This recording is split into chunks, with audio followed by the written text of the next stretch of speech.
Australia जिसके पास सबसे ज्यादा क्रिकेट वर्ल्ड कप है और एकमात्र ऐसी टीम जिसने लगातार 3 वर्ल्ड कप अपने नाम किए हैं, फिर चाहे वो मेंस वर्ल्ड कप हो या women's world cup. ODI international world cup में तो ऑस्ट्रेलिया से पार पाना मानो असंभव था।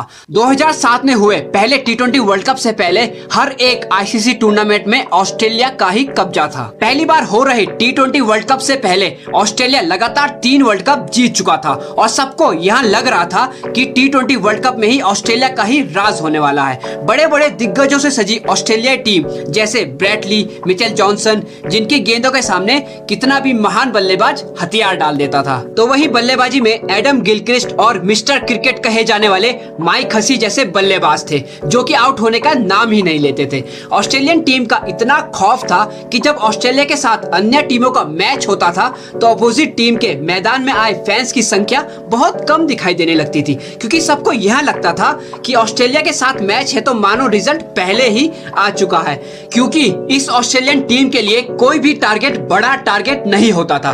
इस ओहदे की टीम से भारत टी20 वर्ल्ड कप का सेमीफाइनल्स खेलने उतरा था, जहां पाकिस्तान सेमीफाइनल मुकाबले में न्यूजीलैंड को हराकर पहले ही 2007 टी20 वर्ल्ड कप के फाइनल में पहुंच चुका था और अब बारी थी दूसरे सेमीफाइनल्स में होने वाले ऑस्ट्रेलिया बनाम भारत के मुकाबले की, जिस पर सबकी निगाहें थी। तो दोस्तों वीडियो को आखिरी तक अवश्य देखिएगा, क्योंकि यहाँ एक ऐसा मुकाबला है जब भारत ने ऑस्ट्रेलिया के घमंड को चकनाचूर कर दिया था। दोस्तों सेमीफाइनल का मुकाबला एक ऐसा मुकाबला होता है जहाँ खिलाड़ियों के पुराने प्रदर्शन पर कुछ भी निर्भर नहीं करता है। बस करो या मरो की स्थिति में सभी खिलाड़ी सेमीफाइनल्स के मुकाबले को खेलते हैं। यही इस मैच में भारत ने भी किया। ये सेमीफाइनल्स मुकाबला शुरू होने से पहले ऑस्ट्रेलिया इस मैच को जीतने के लिए सबकी फेवरेट्स मानी जा रही थी और मैच के शुरू होने से पहले एक प्रिडिक्शन हुई जिसमें यहाँ प्रेडिक्ट किया गया कि ऑस्ट्रेलिया के ये मैच जीतने के चांसेस 80% से भी ज्यादा हैं। लेकिन महेंद्र सिंह धोनी की भारतीय टीम भी पूरी तरह से तैयार थी ऑस्ट्रेलिया से यहाँ मुकाबला खेलने के लिए और इस प्रिडिक्शन को गलत साबित करने के लिए।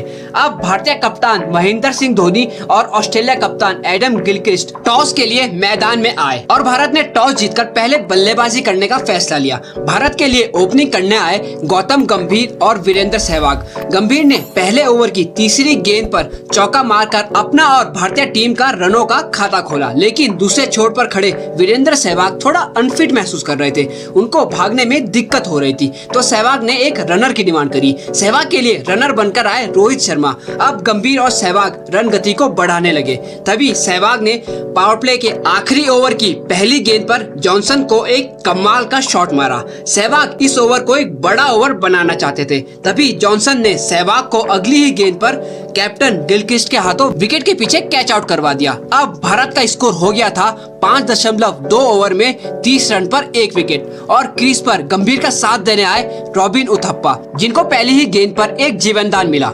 हेडन ने उथप्पा का कैच छोड़ा, लेकिन फिर भी भारत बहुत स्लो खेल रहा था। भारत का स्कोर 7.5 ओवर में मात्र 41 रन था, जो कि ताबड़तोड़ बल्लेबाजों से सजी ऑस्ट्रेलियन टीम के लिए बहुत ही कम था।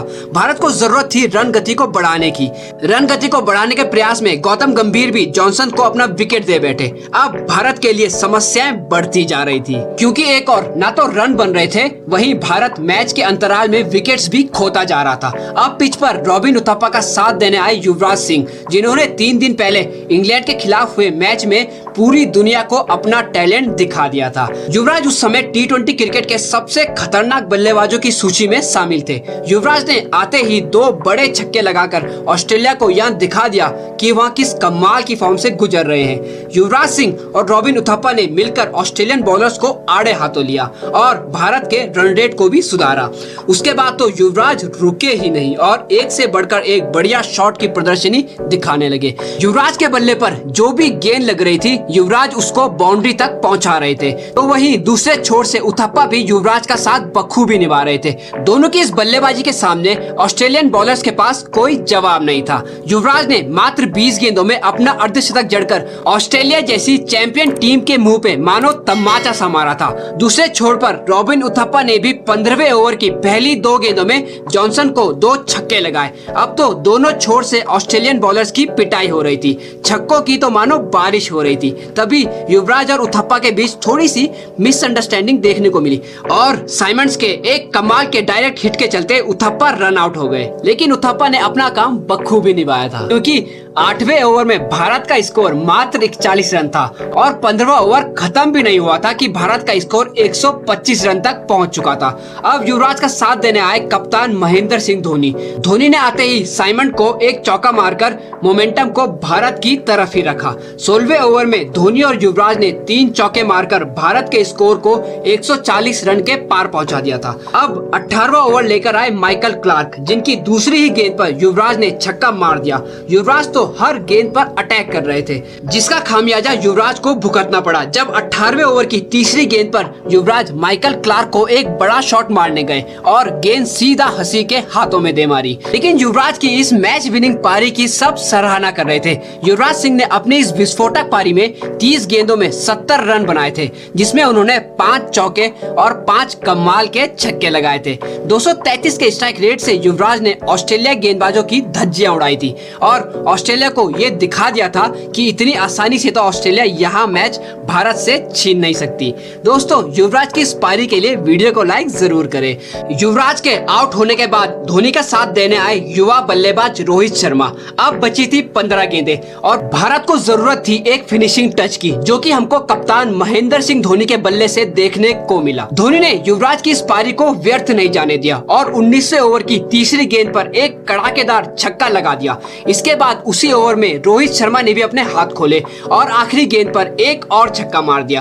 अब भारत एक मजबूत स्थिति में था और बची थी 6 गेंदें। इस समय ऑस्ट्रेलियन चेहरों से तो मानो किसी ने उनका नूर ही छीन लिया था। तभी आखिरी ओवर लेकर आए जॉनसन, जिनकी पहली 2 गेंदों में धोनी और रोहित बढ़िया रनिंग बिटवीन द विकेट्स के चलते 2-2 रन दौड़ गए। लेकिन आखिरी ओवर की 5वीं गेंद पर धोनी 18 गेंदों में 36 रन बनाकर रन आउट हो गए।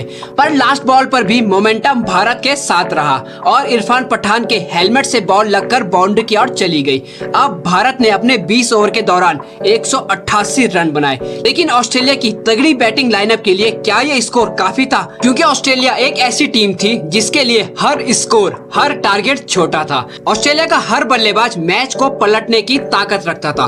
तो कैसे भारतीय गेंदबाजों ने इस मैच में अपनी पकड़ बनाई, जानेंगे वीडियो में आगे। उससे पहले दोस्तों एक खास बात, अगर आप भी ऐसे मैचेस के बारे में अच्छे से जानना चाहते हो जिसमें भारतीय टीम ने अपने प्रतिद्वंदी को ना सिर्फ हार दिखाई बल्कि हार के साथ सबक भी सिखाया कि भारत से भिड़ना उनको कितना भारी पड़ सकता है, तो हमारे चैनल को सब्सक्राइब जरूर कर लीजिए, क्योंकि हम लेकर आते हैं आपके लिए ऐसे ही दिल दहला देने वाले मैचेस की रोमांचक कहानियां।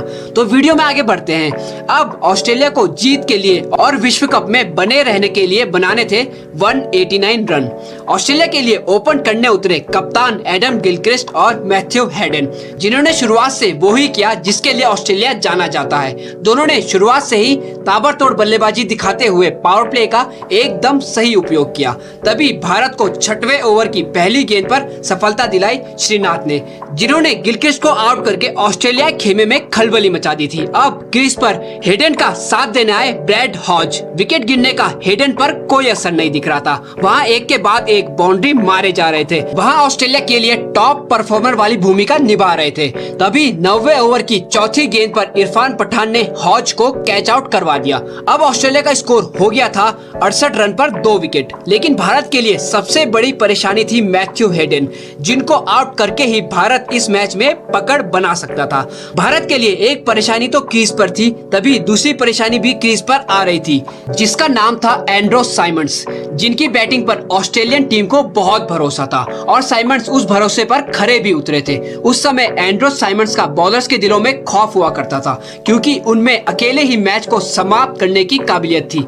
यहाँ से अब ऑस्ट्रेलिया को जीत के लिए 121 रनों की आवश्यकता थी। साइमंड्स ने आते ही दूसरी गेंद पर चौका मारकर अपनी छवि भारत को दिखा दी थी। इसके बाद तो वही हुआ जिसका सब भारतीय फैंस को डर था। हेडन और साइमंड्स ने तो छक्कों की बरसात सी कर दी थी। रन्स अब बन नहीं बह रहे थे। तभी धोनी ने 13वां ओवर सहवाग को दिया, लेकिन दोनों बल्लेबाजों ने इस ओवर में 20 रन जोड़ डाले और हेडन ने तो इस ओवर में 2 छक्के लगाकर अपना अर्धशतक भी पूरा किया।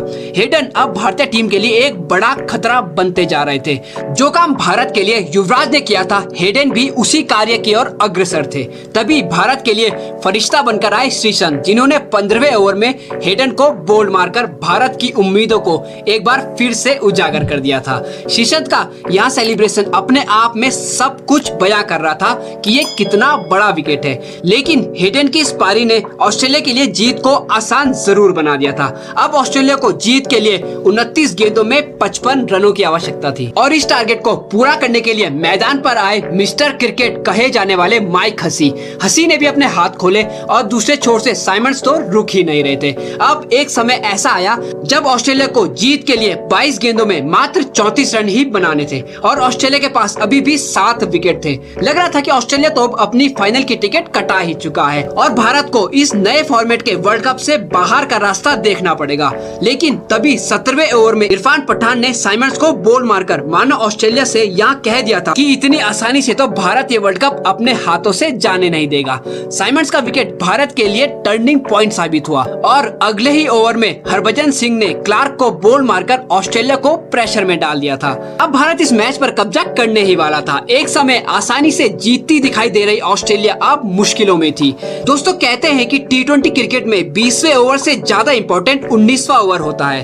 तो भारत के लिए 19वां ओवर लेकर आए RP सिंह, जिन्होंने उस ओवर में मात्र 5 रन देकर मैच को पूरी तरह से भारत की ओर मोड़ दिया। अब कंगारुओं को आखिरी 6 गेंदों में 22 रनों की जरूरत थी और गेंदबाजी करने आए जोगेंद्र शर्मा। ऑस्ट्रेलिया की सारी उम्मीदें अब माइक हसी पर टिकी हुई थी, लेकिन जोगेंद्र शर्मा ने माइक हसी को युवराज सिंह के हाथों कैच आउट करवा दिया। यहाँ विकेट लेकर भारतीय टीम और स्टेडियम में आए दर्शक खुशी से झूमने लगे, क्योंकि अब भारत को T20 वर्ल्ड कप का फाइनल खेलने से कोई नहीं रोक सकता था। इसके बाद जोगेंद्र शर्मा ने ब्रैटली को बॉल मारकर भारत को यह मुकाबला 15 रनों से जितवा दिया और शेर की तरह भारत ने फाइनल में प्रवेश किया। और ऑस्ट्रेलिया एक ऐसी टीम जिसको लगता था कि हर ICC ट्रॉफी पर उनका ही राज है और हर वर्ल्ड कप ऑस्ट्रेलिया का ही है, ऐसी टीम को भारत सेमीफाइनल में बाहर कर चुका था।